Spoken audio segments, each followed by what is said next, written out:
मेरा नाम प्रिया है। मेरी उम्र 15 साल है। मैं अपने मम्मी पापा और भाई के साथ रहा करती थी। हम सब अपनी ज़िंदगी खुशी खुशी जी रहे थे। फिर ना जाने हमारे परिवार को किसकी नज़र लग गई और फिर एक ही झटके में सब कुछ बदल गया। इतने सालों पुराने जख्म आज भी मेरे दिल में ताज़ा हैं। अपने पापा और भाई को भुला नहीं पा रही थी मैं। अक्सर रातों में उठकर अपने भाई और पापा के लिए रोया करती थी और उन्हें बहुत याद करती। आज भी कुछ ऐसा ही हुआ। ना जाने क्यों मेरी तबीयत अचानक से ख़राब हो रही थी और मेरे पेट में बहुत तेज़ दर्द था और मुझे अपने भाई और पापा की बहुत याद आने लगी, क्योंकि वैसे भी मुझे मम्मी से ज़्यादा अपने पापा और भाई से प्यार था, क्योंकि भाई और पापा भी मुझसे बहुत प्यार करते थे और मम्मी मुझे थोड़ा बहुत डांट भी दिया करती थी। मैं छोटी होने के कारण सबकी लाडली बेटी थी। मुझे अचानक से बहुत ही ज़्यादा घुटन महसूस होने लगी तो मैं कुछ देर टहलने के लिए अपनी छत के ऊपर चली गई, बिना अपनी मम्मी को बताए। मेरी मम्मी रात को 9 बजे तक सो जाया करती थी तो मैं भी सो जाया करती थी। मुझे भी नींद आ जाया करती थी। हम टाइम से ही सोते थे। उस रात मैंने अचानक ही छत पर जाने की सोच लिया था। मैं ऊपर चली ही रही थी और अपने पापा और भाई को याद कर रही थी। मैं अचानक छत से झांकने लगी तो मुझे सुनसान रास्ता नज़र आने लगा। वैसे भी शहर की आबादी तो बहुत ज़्यादा होती है तो किसी को एक दूसरे से मतलब भी नहीं होता है। तो मैं देखते ही देखते ऐसे ही नीचे झांकने लगी तो मुझे अपने दरवाजे के बंद होने की आवाज़ आई और घर के निकलते हुए आदमी की परछाई भी नज़र आई, पर मैं ठीक से देख नहीं पाई और दरवाज़ा बंद करने की आवाज़ से मैं डर गई। इतना सुनते ही मैं एकदम से डर गई।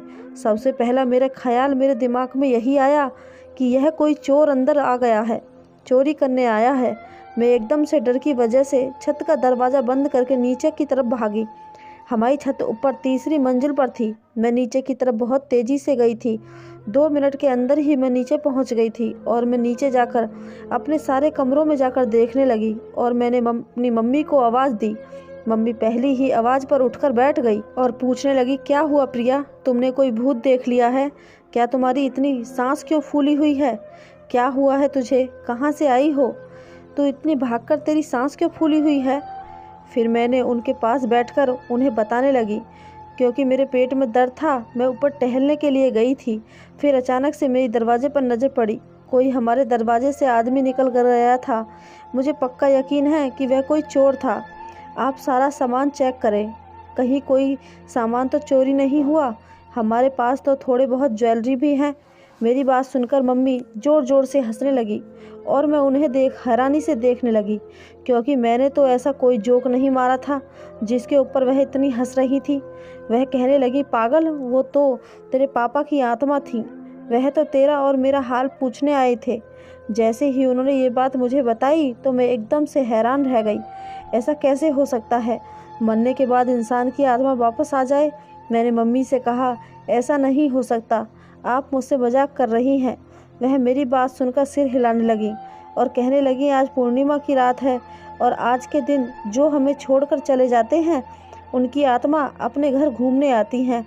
अमावस्या की रात और पूर्णिमा की रात में अक्सर आती ही रहती हैं। मम्मी की बात सुनकर मैं हैरान रह गई, क्योंकि वैसे तो यह बात मैंने भी सुनी थी कि पूर्णिमा और अमावस्या को आत्माएं अपने घर आती हैं। पता नहीं क्यों एकदम मेरी आंखों से आंसू आने लगे और मैं अपनी मम्मी से कहने लगी, मम्मी मुझे भी पापा और भाई की आत्मा से मिलना है। मेरी ये बात सुनकर मम्मी मुस्कुराने लगी और कहने लगी, ठीक है प्रिया, मैं तुम्हें मिलवा दूंगी। जब अगली बार तुम्हारे पापा की आत्मा आएगी तो तुम उनसे मिल लेना। मम्मी की यह बात सुनकर मैं खुश हो गई। अब मुझे पता चल चुका था कि जो हमारे घर से गया था वह कोई और नहीं, पापा की आत्मा थी। फिर अचानक से मेरे दिल में ख्याल आया, अगर वह पापा की आत्मा थी तो वह दरवाजे से क्यों गई? उन्हें तो गायब हो जाना चाहिए था। आत्माएं तो कहीं से भी आ जा सकती हैं। इस सवाल ने मुझे थोड़ा डरा दिया था, लेकिन फिर मैंने सोचा कि सवाल का जवाब मैं मम्मी से ले लूँगी। मैं तो वैसे भी खुशी से झूम रही थी कि मुझे पापा और भाई से मिलने को मिलेगा और भगवान से प्रार्थना कर रही थी कि भगवान मुझे जल्दी से अपने पापा और भाई की आत्मा से मिलवा दो। मैं उनसे बात करना चाहती हूँ। और यही सोचते सोचते खुशी के मारे मैं कब सो गई मुझे पता ही नहीं चला। अगले दिन मैं उठी और मैंने अपने लिए और मम्मी के लिए खाना बनाया और खाना खाते हुए मम्मी से सवाल करने लगी। मम्मी बताने लगी कि यह आत्माएं शमशान घाट में रहती हैं और मिलने के बाद शमशान घाट ही वापस चली जाती हैं। मैं उनकी बातें खुशी से ध्यान लगाकर सुन रही थी। फिर मम्मी ने कहा, मुझे बाज़ार से थोड़ा सामान लाकर दो। उन्होंने मुझे सामान की लिस्ट बनाकर दी और पैसे दिए और कहा, जाओ बाज़ार से जाकर लेकर आओ। फिर जब मैं सामान लेकर वापस आ रही थी तो मेरी नज़र अपने एक दोस्त पर पड़ी। उसे देखते ही मेरी आंखें नम हो गईं, क्योंकि कविता मेरी बहुत अच्छी दोस्त थी। 1 साल पहले ही वह यहाँ से दूसरे शहर चली गई थी। उससे मेरा कोई मिलना जुलना नहीं होता था।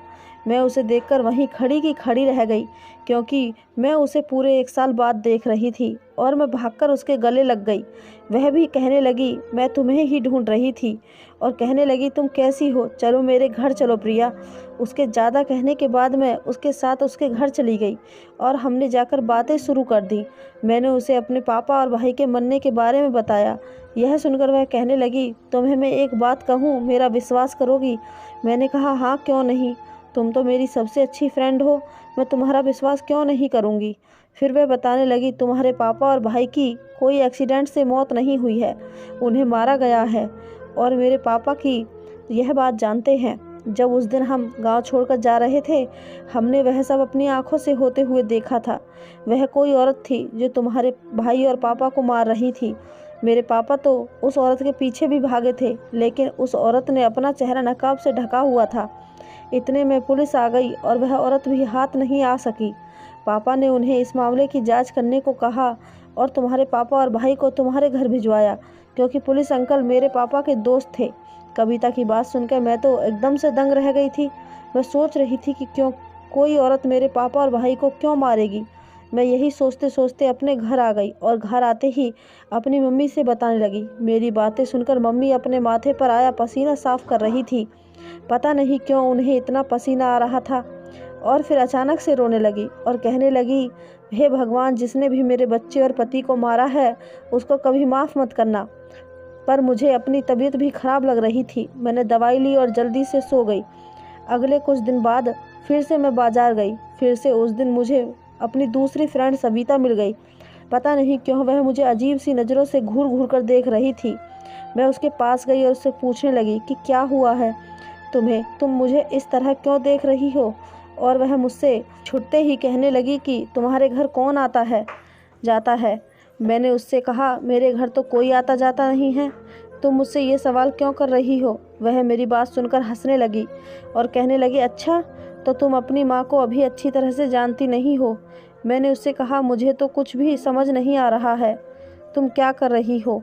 फिर वह कहने लगी, तुम रात को 2 या 3 के आसपास अपनी माँ के कमरे में जाना और वहाँ जाकर देखना, तुम्हें सब पता चल जाएगा। इतना कहकर वह मुझसे अपनी दोस्ती ख़त्म करके चली गई। मैं तो उसकी बातों से चौंक कर वहीं खड़ी की खड़ी रह गई। मेरी तो उससे अच्छी दोस्ती हुआ करती थी, फिर उसने अचानक से ऐसी बात करना क्यों शुरू कर दिया था। वह सोचते सोचते फिर मैं अपने घर आई और घर आते ही मैंने देखा मेरी मम्मी मुझे देखकर हड़बड़ाकर अपने हाथ में कोई चीज़ छुपा रही हैं। मैंने अपनी मम्मी से पूछा, मम्मी क्या हुआ, आप क्या छुपा रही हैं। मम्मी ने कहा, कुछ नहीं। और इतना कहकर मम्मी अपने कमरे में जल्दी से चली गई। फिर मेरी नज़र वहाँ पर गई जहाँ मम्मी थी। वहाँ कोई कागज़ पड़ा हुआ था और मम्मी के हाथ से शायद जल्दी जल्दी में गिर गया था। मैं उसके पास गई और मैंने जाकर कागज़ उठाया। जैसे ही मैंने वह खोलकर देखा तो उसमें लिखा हुआ था कि मैं रात को 2 बजे आऊँगा तुमसे मिलने। बस उसमें इतना ही लिखा था, भेजने वाले का कोई नाम पता नहीं लिखा था। वह ये देखकर हैरान हो गई और सोचने लगी, कौन है जो रात को मम्मी से मिलने आएगा। फिर अचानक से मुझे अपनी फ्रेंड सविता की बात याद आ गई। उसने कहा था अपनी मम्मी के कमरे में 2 या 3 के आसपास जाकर देखना, तुम्हें सब पता चल जाएगा। मैं सविता की बात सोच सोच कर और ज़्यादा सोच में पड़ गई और सोचने लगी, ये कौन है। मैं ये बात मम्मी से पूछती तो मम्मी भी मुझे कोई सच तो बताती नहीं। मैं अपने कमरे में चली गई और यही सोचने लगी कि आज रात को मैं सोऊंगी नहीं। आज तो मैं रात को मम्मी के कमरे में 2 बजे जाऊंगी और पता लगाऊंगी। मेरा दिल बहुत ज़ोर से धक धक करने लगा, लेकिन मुझे नींद 12 बजे से ही आनी चालू हो गई थी, क्योंकि मैं कभी इतनी लेट तक नहीं जागी थी। और मैं ना चाहते हुए भी कब सो गई मुझे पता भी नहीं चला। मेरी आँख सुबह 7 बजे खुली और मुझे बहुत अफसोस हुआ कि काश मैं ना सोती, मैं जाग लेती, कम से कम मैं पता तो लगा पाती। खैर कोई बात नहीं। फिर मैंने सोचा कि आज रात तो मैं पक्का जागूंगी, आज सोऊंगी नहीं। फिर मैं अपने कमरे से निकली और मम्मी के कमरे में गई। मैंने वहाँ जाकर देखा मम्मी गहरी नींद में सो रही थीं और टेबल पर एक लिफाफा पड़ा हुआ था और वहाँ पर फूल भी रखे हुए थे। मैंने उसे देखते ही वह लिफाफा उठाया तो उसमें लिफाफे में उठाकर एकदम से चौंक गई, क्योंकि उसमें बहुत सारे पैसे थे। मैं तो ये देखकर हैरान ही रह गई, इतने पैसे मम्मी के पास आए कहाँ से? लेकिन इस बात का जवाब तो तभी मिलता जब मम्मी उठती। मम्मी उठी तो मैं उनसे पूछने लगी कि मम्मी ये पैसे कहाँ से आए हैं आपके पास? वह कहने लगी रात को तुम्हारे ताऊजी के बेटे तुम्हारे बड़े भाई आए थे, वही ये पैसे देकर गए हैं। लेकिन पता नहीं क्यों मम्मी ने ये बात बोलते हुए उनकी नज़रें नीचे झुकी हुई थीं। मैं मुस्कुराने लगी और कहने लगी अच्छा तो रात को भाई आए थे। फिर मेरा शक खत्म हो गया और मुझे यकीन हो गया अब मुझे कोई टेंशन नहीं थी। इसी तरह हमारे दिन गुजरते गए। फिर अचानक से मेरी मम्मी बीमार रहने लगी और कहने लगी बेटा प्रिया, मैंने तुम्हें पढ़ाया लिखाया है, तुम कहीं पर नर्स की जॉब कर लो, जो तुम्हें पैसे मिलेंगे उससे हमारा घर चल जाया करेगा। मम्मी की ये बात सुनकर मैंने मम्मी से कहा मम्मी मैंने तो अभी थोड़ी ही पढ़ाई की है, मुझे इतनी सी पढ़ाई के बाद कौन नर्स की नौकरी देगा? मेरी बात सुनकर मम्मी कहने लगी बेटा तू फिक्र ना कर, यहाँ पर जो अस्पताल खुल रहा है नया, उसमें मेरी एक दोस्त आ रही है, मैं उससे सिफारिश लगवा कर तुझे नौकरी दिलवा दूँगी। मम्मी की बात सुनकर मैंने हाँ में सर हिला दिया। वैसे भी मैं घर में पड़ी पड़ी बोर होती रहती थी, तो मेरा टाइम भी कट जाता और हमारा घर खर्च भी निकल जाएगा। देखते ही देखते 3 महीने बीत गए और वह अस्पताल भी खुल गया। वह अस्पताल काफ़ी बड़ा था और मम्मी की सिफारिश से मुझे नौकरी भी मिल गई थी।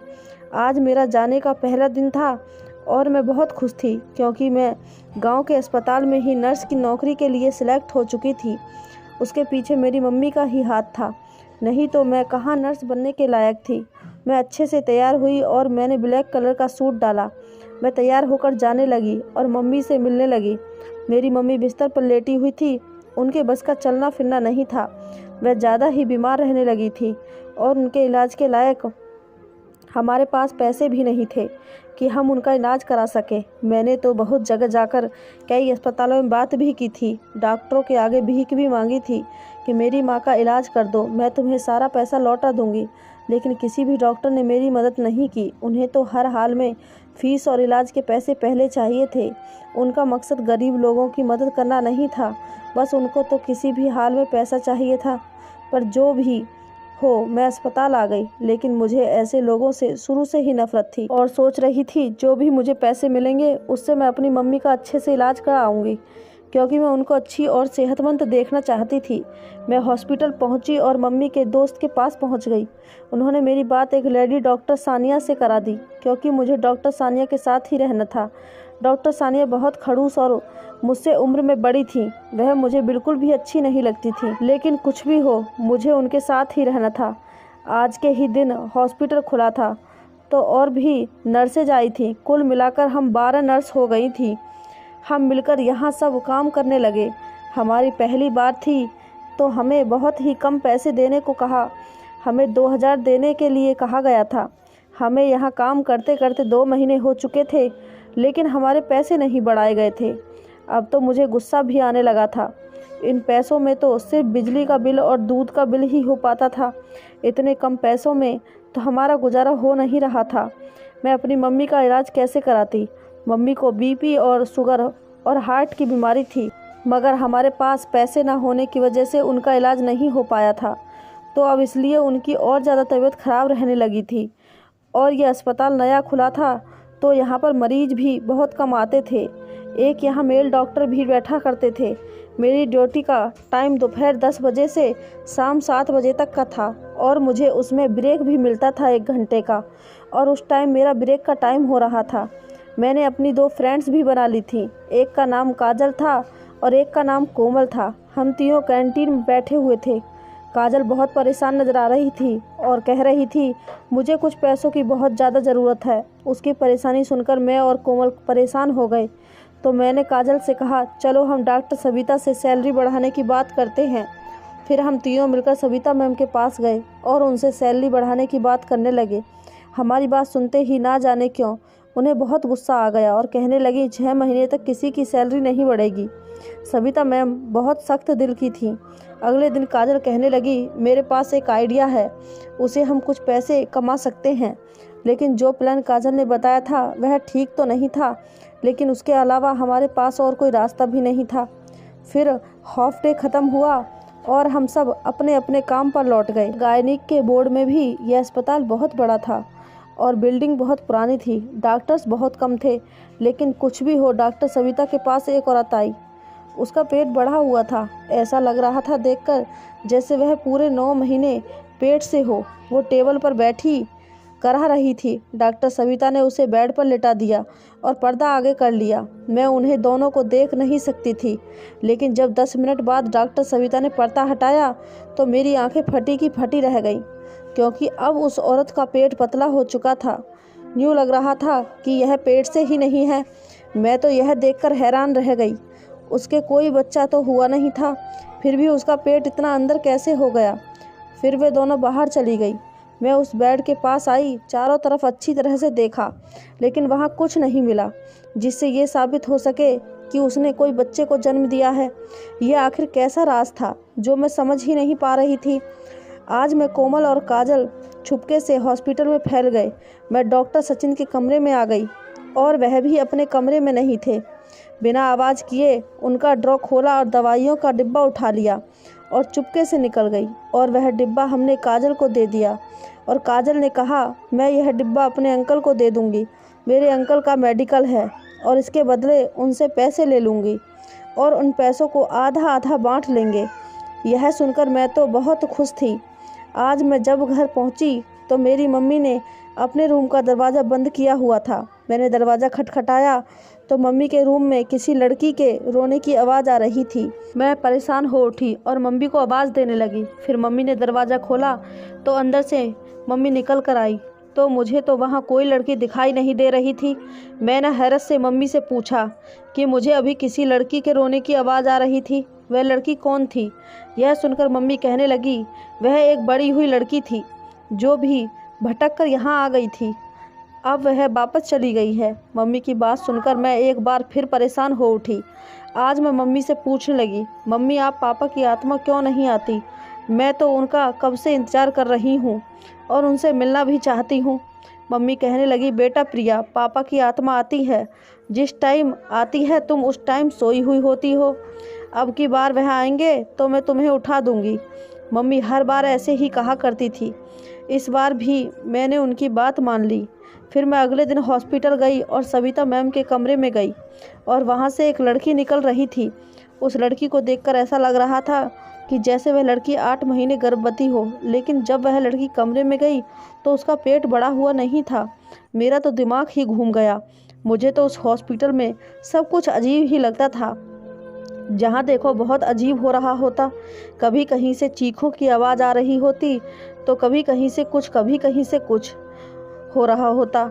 जब मैंने ये बात काजल और कोमल को बताई तो वह दोनों कहने लगी कि हमने भी ऐसे कई बार होते हुए देखा है, पर हमें इस सब में कुछ लेना देना नहीं था। हमें तो सिर्फ अपने काम और पैसों से मतलब था। 1 महीना हो चुका था। हम दवाइयाँ चोरी करके काजल को दे दिया करते थे, वह दवाइयाँ अपने अंकल को बेचकर और हम दोनों को पैसे दे दिया करती थी। ऐसा करते करते हमारे पास काफ़ी पैसे जमा हो चुके थे और अस्पताल वालों को पता भी नहीं चला था कि अस्पताल से दवाइयाँ भी गायब हो रही हैं। इन पैसों के बारे में मैंने अपनी मम्मी को नहीं बताया था अभी तक, और मैंने मम्मी का इलाज भी शुरू करा दिया था। आज रात मैं सो नहीं रही थी। आज मैंने हर हाल में फैसला कर लिया था कि आज रात मैं पापा की आत्मा से मिलकर ही रहूँगी। रात के 2 बज रहे थे और मैं चुपके से मम्मी के कमरे में चली गई। आज उनके कमरे का दरवाज़ा लॉक नहीं था और उनके साथ एक आदमी बैठा हुआ था। उस आदमी को देखते ही मैं समझ गई कि पक्का पापा की आत्मा होगी और मैंने उनसे तेज़ आवाज़ में कहा पापा। मेरी आवाज़ सुनकर मम्मी ना जाने क्यों डर गई। उन्होंने तुरंत ही पापा को चादर उड़ा दी। उनका चेहरा नज़र नहीं आ रहा था। मैंने उनसे पूछा कि मम्मी आपने ऐसा क्यों किया। मम्मी ने कहा प्रिया तुम अपने कमरे में जाओ, तुम्हारे पापा की आत्मा सिर्फ एक वक्त में एक ही इंसान से बात कर सकती है। अगर तुमने उन्हें देख लिया तो वह फिर कभी नहीं आएंगे। मम्मी की यह बात सुनकर मैं डर गई और अपने कमरे में फ़ौरन कमरे से बाहर आ गई, क्योंकि मैं अपने पापा से एक बार मिलना चाहती थी। शायद उसके लिए अभी मुझे और इंतज़ार करना था। एक बार फिर मैं अपने पापा से ना मिल सकी। मैं अपने पापा से पूछना चाहती थी कि उनको और भाई को किस औरत ने मारा था। यह सोचते सोचते सुबह हो गई और मैं तैयार होकर हॉस्पिटल के लिए चली गई और एक फीमेल डॉक्टर के कमरे में चली गई और वहाँ से दवाइयाँ ली और काजल को दे दी। ये काम हम तीनों मिलकर कर रहे थे और इससे हमें अच्छे खासे पैसे भी मिल जाते थे। अगले दिन फिर मैं डॉक्टर मलिक के कमरे में गई। वह उम्र में मेरी मम्मी की उम्र के थे। चोरी छुपे मैं कमरे में आ गई। उस टाइम कमरे में कोई नहीं था। डॉक्टर मलिक भी कमरे में नहीं थे। मैं दवाइयों का बॉक्स खोलने लगी। उसी वक्त मुझे किसी के कदमों की आवाज़ आने लगी। ऐसा लग रहा था जैसे कोई कमरे की तरफ आ रहा हो। मैं जल्दी से टेबल के नीचे छुप गई। उस कमरे में 2 बड़े बड़े टेबल पड़े हुए थे। फिर डॉक्टर मलिक कमरे में आए और कुर्सी पर बैठ गए। इतने ही अचानक से उनके फ़ोन की घंटी बजने लगी और वह फ़ोन पर बातें करने लगे और वह किसी से कह रहे थे, ये सारी बहुत ज़्यादा खूबसूरत हैं, इन्हें बहुत ही जल्द ठिकाने तक पहुंचा दिया जाएगा, इसलिए तो अस्पताल बनाया है। यह कहकर उन्होंने फ़ोन बंद कर दिया। मैं तो डर से कांपने लगी। यह अस्पताल नहीं, गलत कामों का अड्डा था। मुझे तो कुछ दाल में काला लग रहा था और अब इस रात से पर्दा उठ चुका था।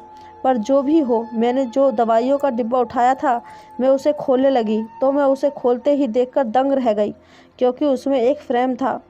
उस फ्रेम में डॉक्टर मलिक और मेरी मम्मी की फ़ोटो थी। यह देखकर तो मेरी जान ही निकल गई। मैं तो डर की वजह से पहले से ही कांप रही थी।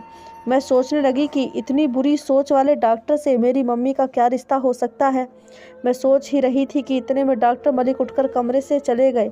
जैसे वह कमरे से गए तो मैं बाहर निकली, पर मेरी हालत ऐसी थी, अगर काटो तो खून की जगह पानी ही निकलेगा। इधर उधर बिना देखे ही मैं हॉस्पिटल से निकल गई। अभी दोपहर ही हो रही थी। मैं जा ही रही थी कि मुझे रास्ते में मेरी बुआ मिल गई और उन्होंने मुझे रास्ते में रोक लिया और मेरा हाल पूछने लगी। मैंने उनका हाल पूछा तो वह कहने लगी, मैं बहुत जल्दी मरने वाली हूँ, मैंने बहुत से पाप किए हैं। वह मुझसे मेरे गले से लगकर रोने लगी और मुझे अपने घर ले गई।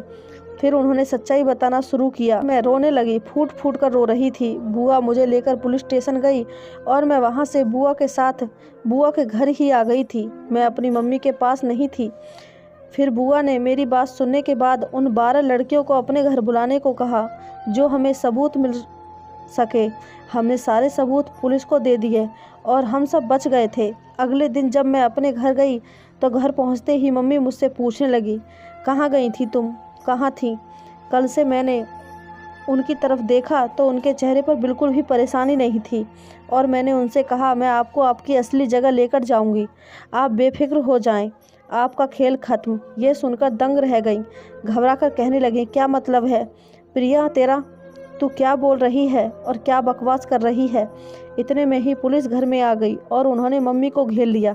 अस्पताल वाले तो पहले ही पकड़े जा चुके थे। मुझे तो अंदाज़ा भी नहीं था कि पुलिस मेरी बातों पर इतनी जल्दी एक्शन ले लेगी। वह तो भला हो बुआ का, जो मुझे रास्ते में मिल गई थी। उनका दिमाग इन मामलों में बहुत तेज़ चलता था। मुझे बुआ अपने साथ अपने घर लेकर चली गई और मेरी मम्मी की सच्चाई मुझे बुआ ने ही बताई थी।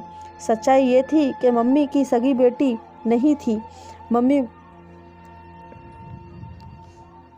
सच्चाई ये थी कि मैं मम्मी की सगी बेटी नहीं थी। मम्मी बुरे काम किया करती थी और उनके गैर मर्दों के साथ नाजायज़ रिश्ते थे। वह यही सब काम करती थी और उस दिन जो मैंने पैसे टेबल पर देखे थे, वह पैसे उन्हीं आदमी से उन्हें दिए थे जिन्हें उन्होंने बुलाया था। उनकी कज़न डॉक्टर मलिक नकली डॉक्टर बनकर रहते थे। अस्पताल में आई और लड़कियों पर नज़र रखने लगी और डॉक्टर सविता और मम्मी ने मिलकर प्लान बनाया कि खूबसूरत लड़की को बेचा जाएगा।